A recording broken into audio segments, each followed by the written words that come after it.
The morning fog clung to Savannah's cobblestone streets, wrapping the Chatham County Courthouse in a ghostly haze. My heels clicked against the stone steps, each sound sharper than the last, as if trying to anchor the tremor in my chest.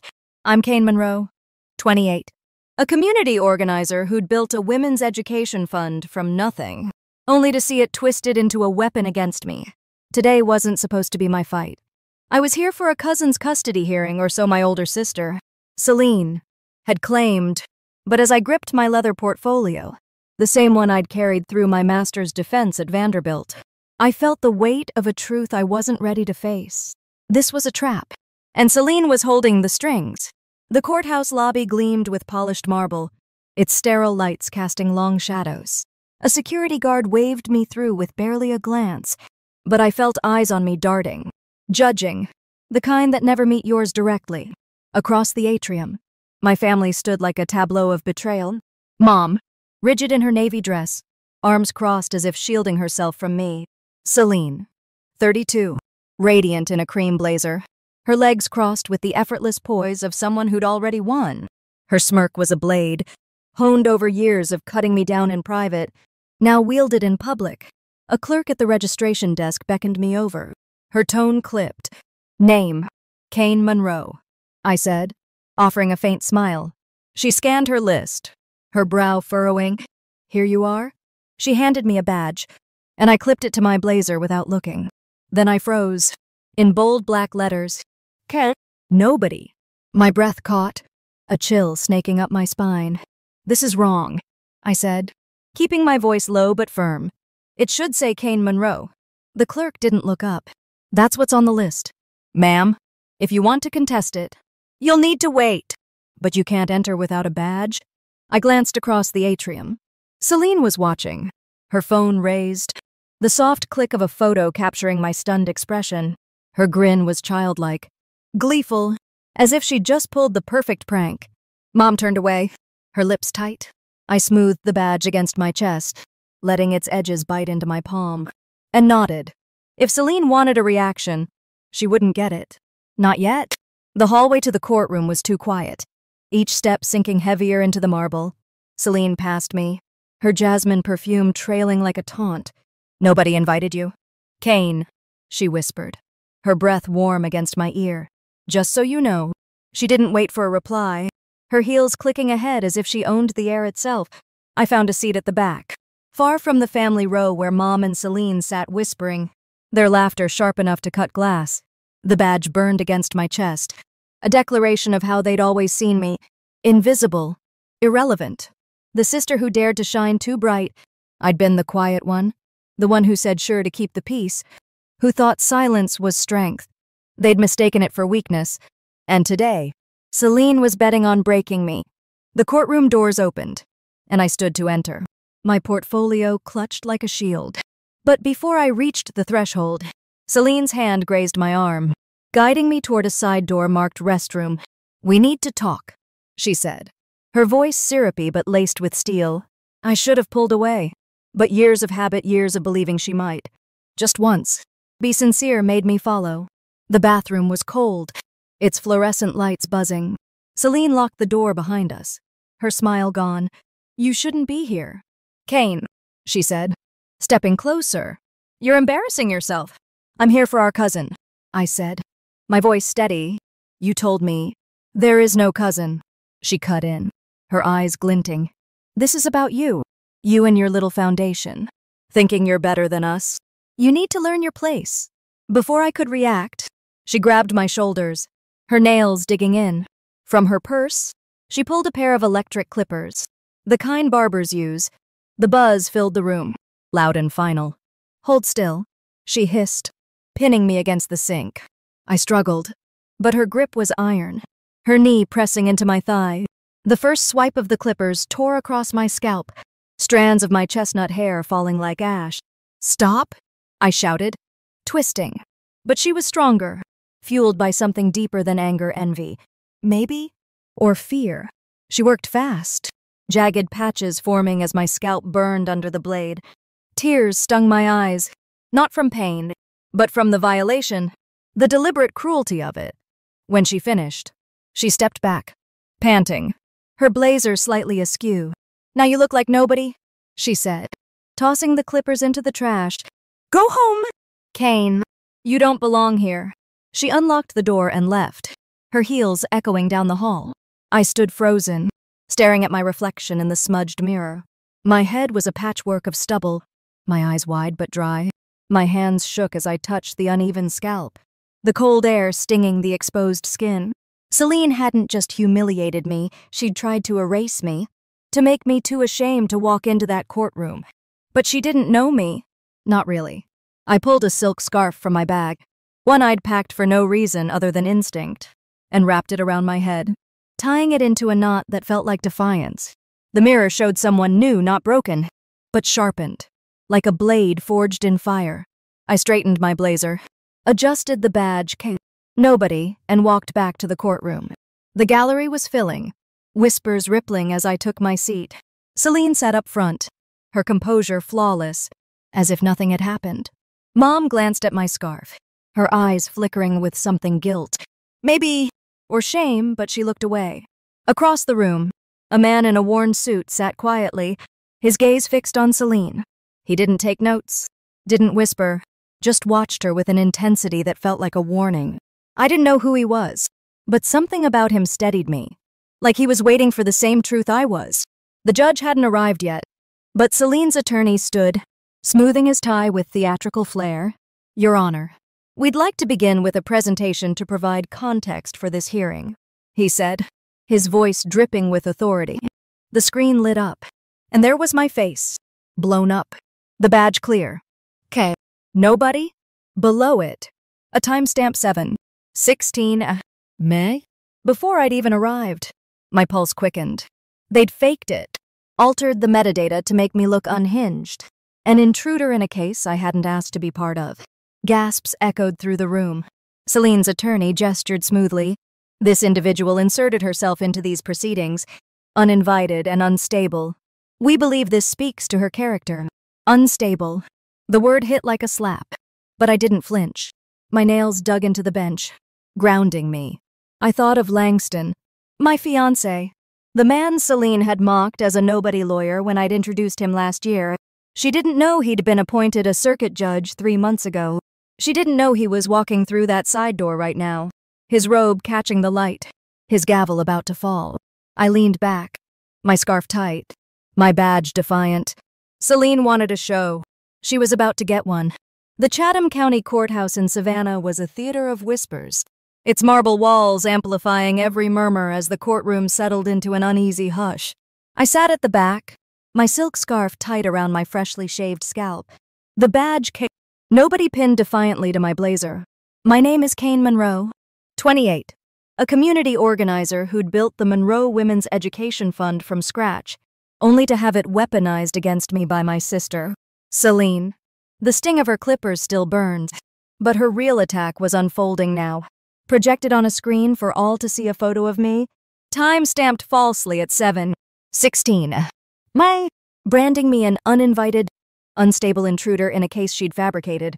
Celine sat up front, her cream blazer pristine, her expression a mask of calm authority. She'd orchestrated this, lured me here under the guise of a cousin's custody hearing, caved my head to shame me, and now framed me with a doctored image. The courtroom's fluorescent lights buzzed faintly, mirroring the tension coiling in my chest. My mother, 2 rows behind Celine, stared at her hands, avoiding my gaze. The weight of her silence was heavier than Celine's cruelty.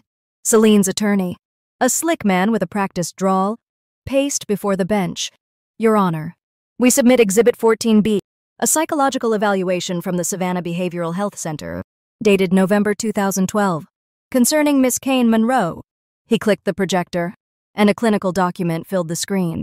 Diagnosis: emotional instability, behavioral dysregulation. The words hit like a punch, each syllable a lie dressed in official letterhead. Murmurs rippled through the gallery. A juror leaned forward. Another whispered to her neighbor. My nails dug into the wooden bench, grounding me against the urge to scream. I was 22 then. Not unstable, just a young woman locked out of our family home during a snowstorm by Celine, barefoot and shaking until a neighbor called an ambulance. Mom had driven me to that hospital, signed the papers, and whispered, "Don't make this bigger than it is." I'd spent 72 hours there, silenced, and we never spoke of it again.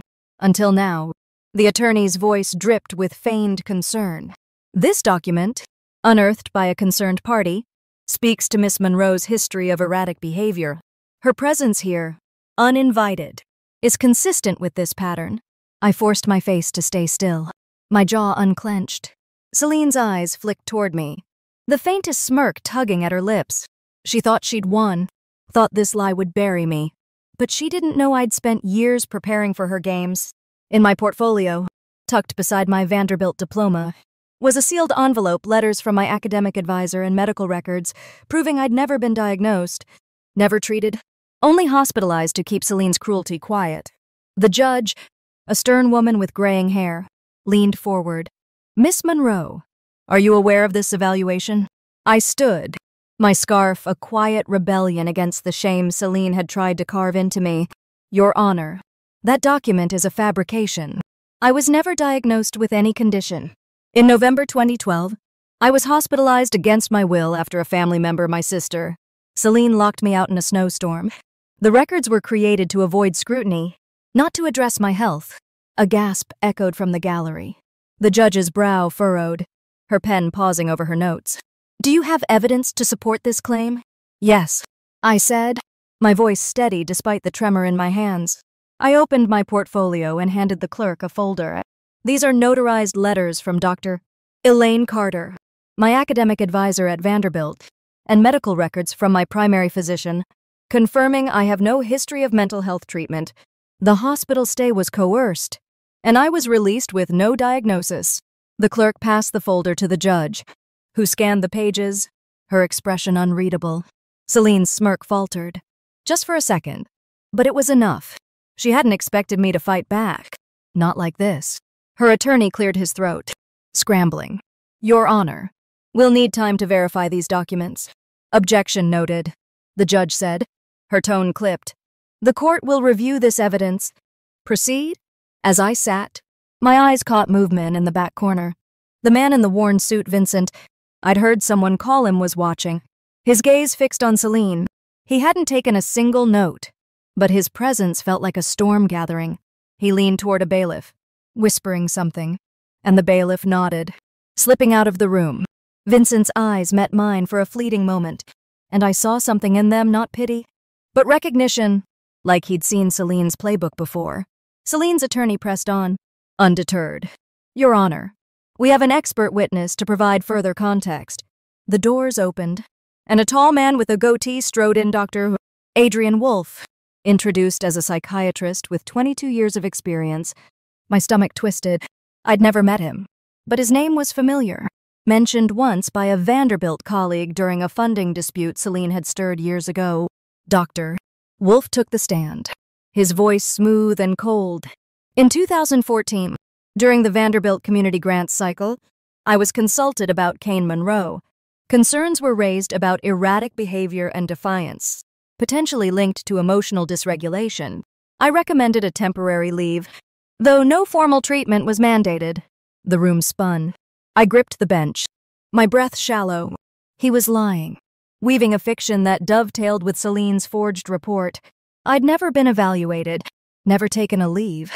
I'd won that grant cycle, securing $200,000 for the Monroe Women's Education Fund, only for Celine to claim credit. Langston, my fiancé, had helped me compile the application, his meticulous legal mind catching every detail. He'd warned me then. Celine doesn't just compete, she erases. I glanced at the side door, willing Langston to walk through, his judicial robe a shield against this onslaught. He wasn't here yet, but I knew he was coming. 3 weeks ago, he'd filed a recusal from family cases to avoid conflicts, but a last-minute substitution had placed him on this docket. Celine didn't know, and that was my ace. Before I could speak, Vincent stood, his movements deliberate. He approached the bailiff, handing over a sealed manila envelope with a faint Department of Justice watermark.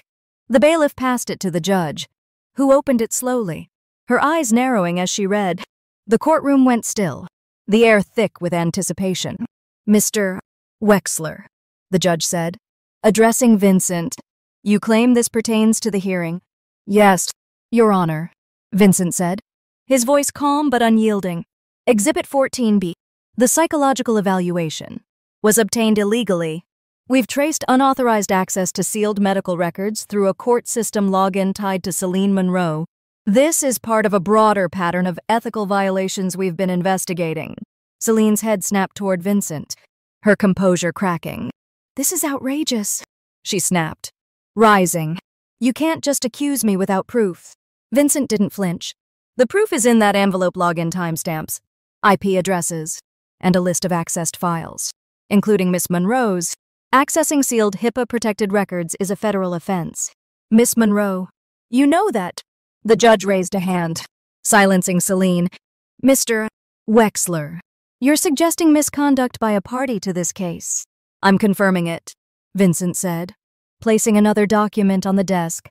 "Celine Monroe used Judge Harmon's staff credentials to query sealed records 2 months ago, specifically targeting Kane Monroe. We have the audit trail." Celine's attorney stammered. "Your Honor, we need time to review." "Sit down," the judge snapped, her eyes on the documents. She looked at me, then at Celine, her expression hardening. "Miss Monroe, Celine, do you have a response?" Celine sank into her seat, her face pale, her hands trembling. For the first time, she looked small, her power unraveling under the weight of truth. I sat still, my scarf a quiet defiance, my badge a badge of survival. The side door creaked, and I felt it before I saw it, the steady rhythm of Langston's footsteps, his robe catching the light. Celine didn't know what was coming, but I did, and when his gavel fell, her world would collapse. The Chatham County Courthouse in Savannah pulsed with a tense silence, the kind that settles just before a storm breaks. I sat at the back of the courtroom, my silk scarf a quiet defiance against the shaved scalp Celine had left me with. The badge case, nobody pinned like a medal of survival. "My name is Kane Monroe, 28, a community organizer who'd poured my heart into the Monroe Women's Education Fund, only to have it twisted into a weapon by my sister, Celine." Moments ago, Vincent Wexler, a Department of Justice investigator, had exposed Celine's illegal access to my sealed medical records, unraveling her carefully staged attack. But the real reckoning was about to begin, and it would come from the man Celine had dismissed as irrelevant, my fiancé, Langston. The judge's voice cut through the hush. "We'll take a brief recess to review the new evidence." She stood, her robes rustling, and the room stirred attorneys shuffling papers, spectators whispering. Celine sat up front, her cream blazer still pristine, but her hands betrayed her, clenched tight in her lap. Her attorney leaned in, murmuring urgently, but her eyes darted toward the side door, as if sensing the shift in the air.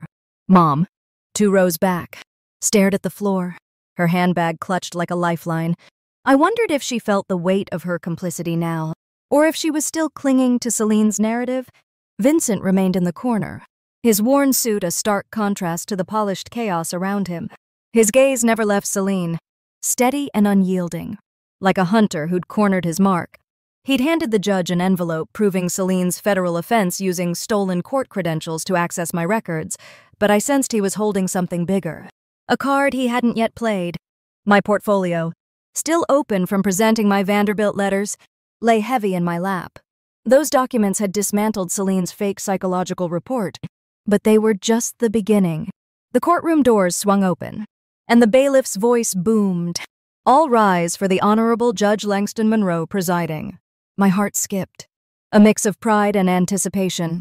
Langston entered, his judicial robe flowing, his face a mask of calm authority. The man who'd traced poetry on my skin at midnight now held the gavel, his presence commanding the room. I caught the faintest glint in his eyes, not for me, but for justice, the kind he'd sworn to uphold when he took the bench 3 months ago. Celine's head whipped around, her composure shattering. She let out a sharp, incredulous laugh, her voice cutting through the silence. "You've got to be kidding me," she said, loud enough for the gallery to hear. Her fiancé, "This is a farce." Her attorney grabbed her arm, hissing, "Quiet, Celine." But she shook him off, her face flushed with defiance. What's next?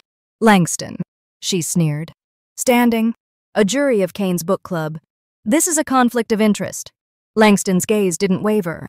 He adjusted his glasses, his voice even but laced with steel. Miss Monroe, I filed a recusal from all familial cases 3 weeks ago, as documented with the clerk's office. My assignment today is procedural, approved by the circuit court. If you have objections, file them properly. Now, sit down.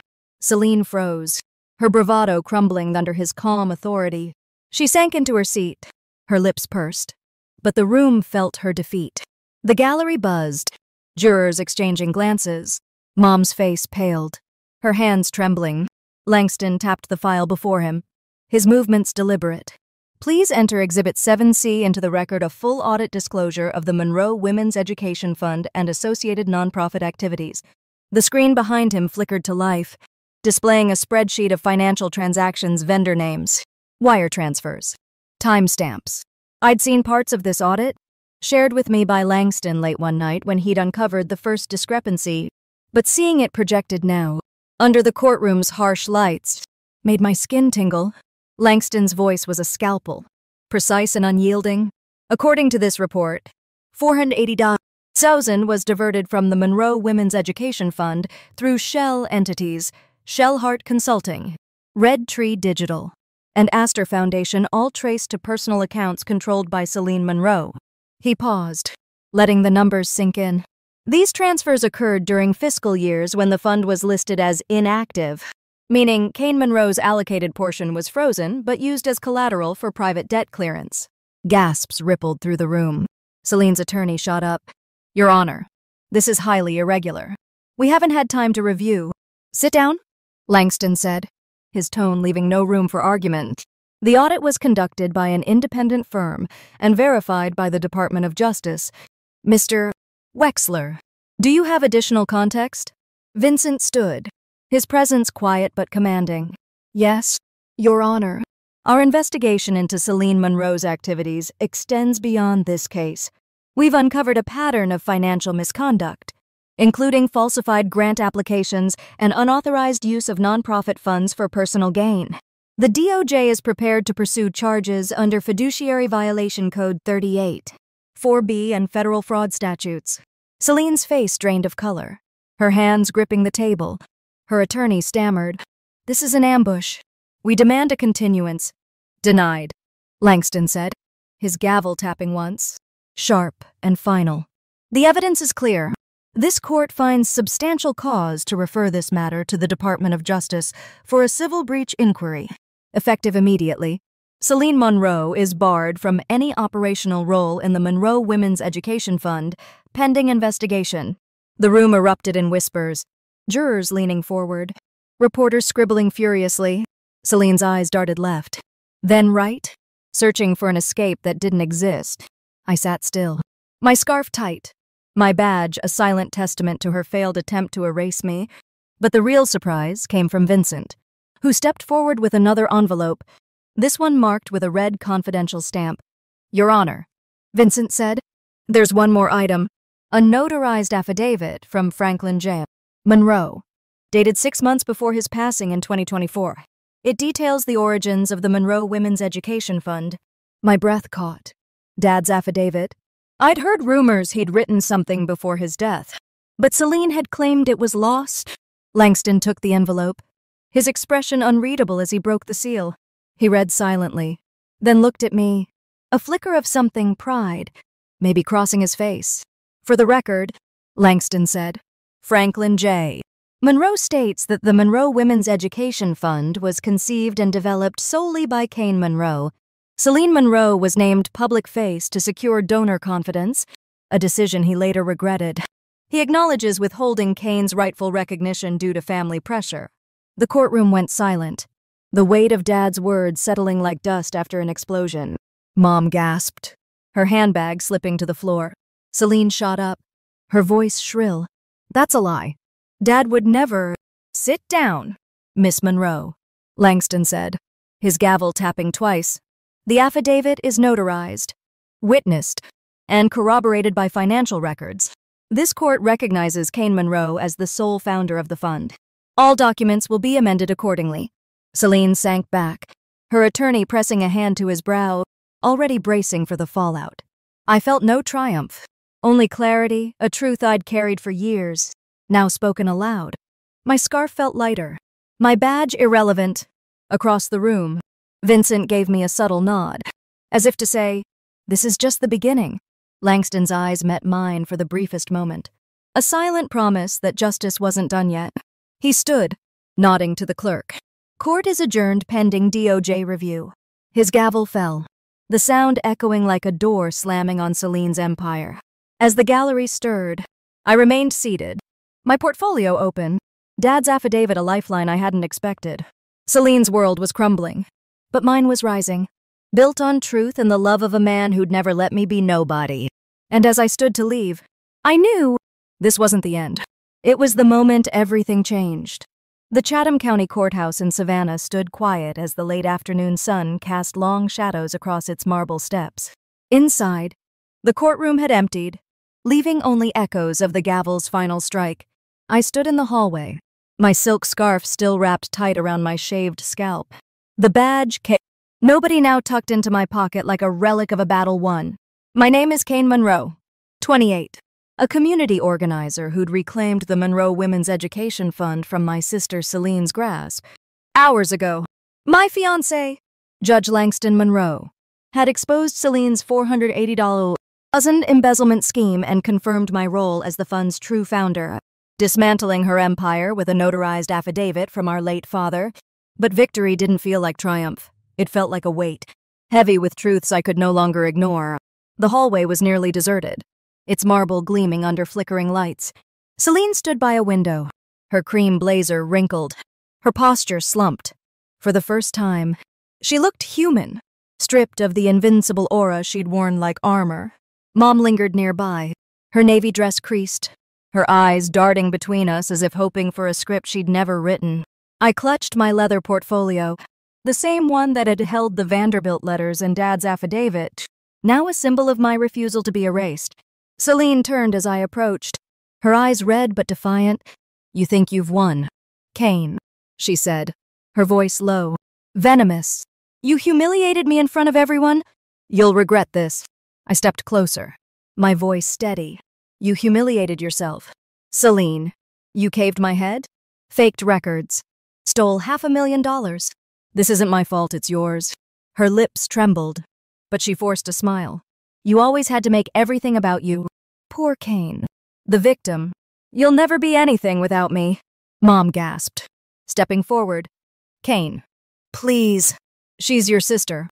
We're family. Can't we just talk?" I turned to her, the woman who'd signed me into a hospital at 22 to silence Celine's cruelty, who'd looked away while I was branded nobody. "Family," I said, my voice sharp. "You chose Celine every time? Mom, you let her lock me out in a snowstorm? Let her claim my work. Let her shave my head. Where were you when I needed family?" Mom's face crumpled, tears spilling. I thought I was protecting you both. I didn't know how far it went." "You knew," I said, softer but firm. "You just didn't care enough to stop it." Celine laughed, bitter and hollow. "Oh, please. You love this, don't you? Playing the martyr, turning everyone against me. Even Dad's affidavit was a lie you twisted. It was his truth," I said, my chest tight. "He saw you for what you are, Celine, a thief, a liar, and he chose to make it right." Her eyes flashed, but before she could retort, a voice cut through the tension. "Miss Monroe Kane. It was Naira, a young courthouse intern I'd seen bustling around earlier. Her brown eyes were fierce, her badge glinting under the lights. "I need to say something." Celine rolled her eyes. "What now?" Naira squared her shoulders. "I interned for your legal team last summer. Celine, you treated me like garbage, yelled at me, made me forge timestamps on documents, including that photo of Kane's badge. I kept records, emails, texts, everything. I gave them to Mr. Wexler this morning." My breath caught. Naira was the whistleblower behind Vincent's evidence, the one who'd helped unravel Celine's lies. Celine's face went ashen, her hands shaking. "You little..." "Enough," I said, stepping between them. You're done. Celine. The DOJ has everything. Naira's proof. Vincent's audit. Dad's affidavit. You can't talk your way out of this. Naira nodded, her voice steady. I saw what you did to people. Celine. Not just Kane interns. Clerks. Anyone who didn't bow to you. I couldn't stay quiet anymore. Mom sobbed, covering her face. Celine. Why? Why did you do this? Celine spun on her, furious. Because I had to. Kane was always the favorite dad's little genius. Langston's perfect fiancé. I built the fund's image, made it something, and she just took it. You stole it, I said, my voice calm but cutting. And you lost it. The fund's mine now, legally and rightfully. You're nothing without your lies? Celine's eyes welled, but she didn't cry. She straightened, brushing her blazer as if reclaiming her armor. This isn't over. Kane, I'll appeal. I'll fight. Good luck, I said, turning away. You'll need it. As I walked toward the exit, Naira fell into step beside me. I'm sorry I didn't speak up sooner, she said. I was scared, but when I saw your scarf, how you kept going, I knew I had to. I touched the scarf, its silk warm against my skin. You did more than enough, Naira. Thank you, she smiled, hesitant but bright. The other interns are talking. They're ready to testify if the DOJ calls. Celine's done. Outside, the Savannah air was cool, the cobblestones glinting under streetlights. Langston waited by the steps, his robe gone, replaced by a simple suit. He didn't speak, just opened his arms, and I sank into them, the weight of the day melting against his warmth. You were incredible in there, he said, his voice low. I'm proud of you. I couldn't have done it without you, I said, pulling back to meet his eyes. Or Naira. Or Vincent. Or Dad? He nodded, his hand grazing my scarf. Your dad would be proud. Kane, you took back what was yours? I glanced at the courthouse, its silhouette stark against the dusk. It's not over yet. The DOJ, the fund, rebuilding, it's a lot. One step at a time, he said, squeezing my hand. You've got this. And I've got you. My phone buzzed a news alert. Savannah court rules in favor of Kane Monroe. Exposes sister's fraud. The article quoted Naira's testimony and Vincent's audit, with comments flooding in. Kane's a hero. Celine's finished. The truth always wins. Another text. From a community center volunteer. The girls want you back. Kane. The fund's yours. Let's rebuild. I tucked the phone away, my chest lighter than it had been in years. Celine's lies were unraveling. Mom's silence exposed. And my name, Kane Monroe, was no longer nobody. It was a promise. A foundation. A future I'd build on my terms. As Langston and I walked into the evening, I felt it. Not victory, but freedom. And it was enough. The Savannah sunrise painted the sky in hues of gold and peach, its light spilling through the windows of the newly rebuilt Monroe Women's Education Center. It was October 2027, a year since the courtroom battle that had stripped my sister Celine of her lies and restored my name. I'm Kane Monroe, Pune Gnostic, now 29, standing at the heart of a community hub I'd fought to reclaim, the Monroe Women's Education Fund. Once tainted by Celine's $480,000 embezzlement, was thriving again. Its mission to empower young women stronger than ever. My hair had grown back, a soft chestnut bob framing my face, but the silk scarf I had worn that day in court hung framed on the wall, a reminder of the battle I'd won. Not just for myself, but for every girl who'd been told she was nobody. The center buzzed with life. Girls laughed in the art room, their voices mingling with the scent of fresh paint and coffee. Volunteers bustled, pinning flyers for coding workshops and scholarship drives. I walked the halls, my sneakers quiet on the polished wood floors, touching doorframes and window ledges as if to confirm this was real. The court had ordered full restitution shell companies shut down, crooked contracts revoked, every stolen dollar returned. The center wasn't just rebuilt, it was reborn. Its dove-gray walls a canvas for the dreams of those who filled it. I paused at the bulletin board, where a news clipping hung. Kane Monroe restores education fund, inspires global movement. The article detailed the DOJ's ongoing investigation into Celine, now facing federal fraud charges. Her once glamorous life reduced to a rented apartment and a suspended law license. Mom had moved to Atlanta. Her church friends distant. Her silence a confession she'd never voice. Celine hadn't apologized, not directly, but the absence of her venom was its own kind of peace. My phone buzzed with the text from Naira, the former intern whose courage had helped expose Celine's forged documents, just testified at the DOJ hearing. Celine's team is scrambling. You should see her face, priceless. I smiled, replying, thanks for everything. Naira, you're a hero. Her evidence, alongside Vincent Wexler's audit and Dad's affidavit, had sealed Celine's fate, but I felt no need to gloat. Her downfall wasn't my victory. This center was. In the common room, a group of girls worked on a mural, their brushes dancing across a canvas of vibrant blues and greens. Ari, a 20-year-old volunteer with thick glasses and a bright laugh, waved me over. Kane, check this out. The girls want you to see it. I approached, my chest warming at their grins. At the mural's center was a tree, its branches stretching wide, each leaf painted with a name girls who'd passed through the center, their dreams taking root. My name was there too, in bold gold, Kane Monroe. Founder. I blinked back tears, not of pain, but of pride. One girl, maybe 9, with braids and a shy smile, tugged my sleeve. Miss Kane, I made you something.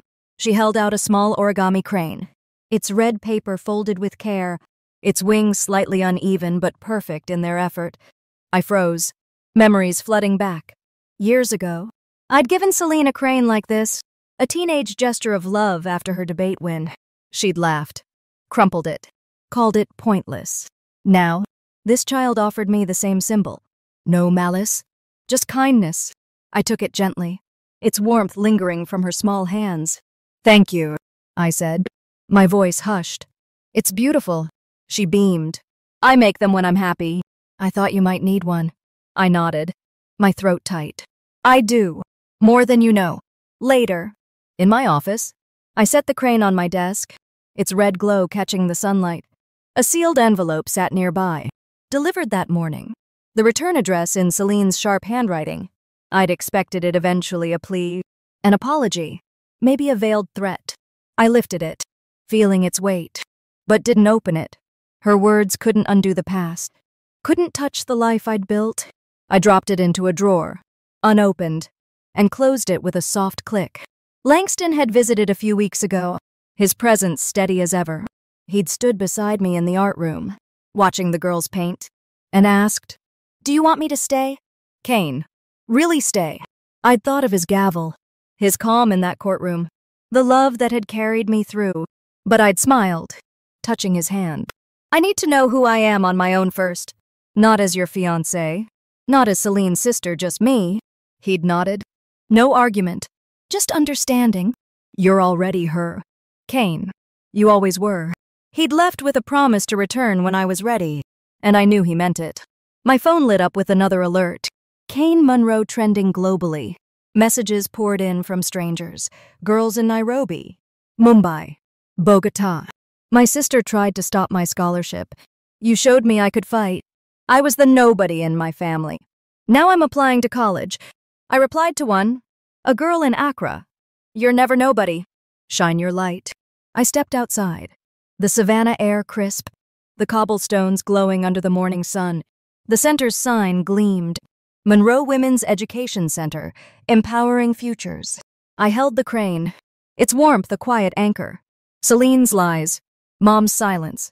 The badge that branded me, they were shadows, fading against the life I'd built.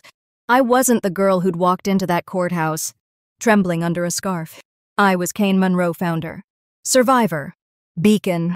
A breeze stirred, lifting the crane's wings. I tucked it into my pocket, its promise close. Healing wasn't loud, wasn't a firework. It was a red paper crane, folded with care, saying, "You're allowed to begin again." And as I walked back inside, the girls' laughter echoing, I knew I already had. The fluorescent lights of the Savannah dollar store buzzed faintly, casting a sterile glow over aisles of cheap shampoo and canned soup. It was August 2028, and I, Celine Monroe, 34, stood behind the counter, my navy apron stiff against my skin, scanning barcodes with mechanical precision. 2 years ago, I was the face of the Monroe Women's Education Fund. My name synonymous with power. My cream blazer, a symbol of untouchable elegance. Now, my law license was revoked, my savings drained by legal fees, and my life confined to a one-bedroom apartment with peeling paint. The courtroom where I'd tried to break my sister Kane was a distant memory, but its echoes haunted me, her scarf, her badge, her truth, dismantling everything I'd built. I wasn't supposed to end up here. I was the golden child, the one who carried the family's image, the one who made Mom smile and Dad nod with pride. Kane was the shadow, the quiet one who scribbled in notebooks and dreamed too big. I'd clipped her wings, shaved her head, forged records, diverted $480 because I had to. She was stealing my light, my legacy. But when Langston's gavel fell, when Dad's affidavit named her the true founder, I didn't just lose the fund, I lost myself. The bell above the door jingled, snapping me back. A woman in a sundress dropped a basket of toiletries on the counter. Quickly. Please, she said, barely glancing at me. I scanned her items, my hands steady but my chest tight. I used to command rooms, now I was invisible. As she left, I caught my reflection in the glass door, hair pulled back. No makeup, eyes hollow. I looked like someone I'd have pitied once. Someone I'd have called a nobody. At night, my apartment was quiet. The hum of a cheap fan, my only company. I sat at a wobbly table, a half-empty wine glass beside a stack of legal documents, DOJ subpoenas, plea agreements, community service orders. The fraud charges had settled with a fine and probation. I'd avoided prison, but the cost was everything else. Mom called sometimes, her voice heavy with guilt, but I rarely answered. She'd moved to Atlanta, chasing forgiveness from